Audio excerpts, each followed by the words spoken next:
பாலக்காட்டிலேருந்து தூத்துக்குடிக்கு போகிற ட்ரெயின் நமக்கு டைம் பார்த்திங்கன்னா காலையில் 4:40. ஆனால் அந்த ட்ரெயின் வந்து 9:30 அதுக்கப்புறம் தான் வரும் அப்படிங்கிறாங்க.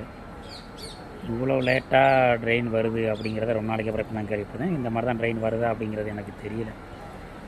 ஏன்னா இப்போ நம்ம திருநெல்வேலி டு சென்னை ட்ரெயின்லாம் பார்த்திங்கன்னா ஒரு 1/2 இதானாலும் ரன்னிங்கில் அந்த இதை பிடிச்சி கரெக்டான டயத்துக்கு வந்துடுறாங்க. ஆனால் இந்த வண்டி இவ்வளோ லேட்டாக வருது அப்படிங்கிறது கண்டிப்பாக கஷ்டமாக. வர்ற ட்ரெயினில் நிறைய விஷயங்களை பிளான் பண்ணி வர்றவங்களாம் அந்த ட்ரெயினில் வந்தோம்னா கண்டிப்பாக தெருவில் தான் போகணும் போல்.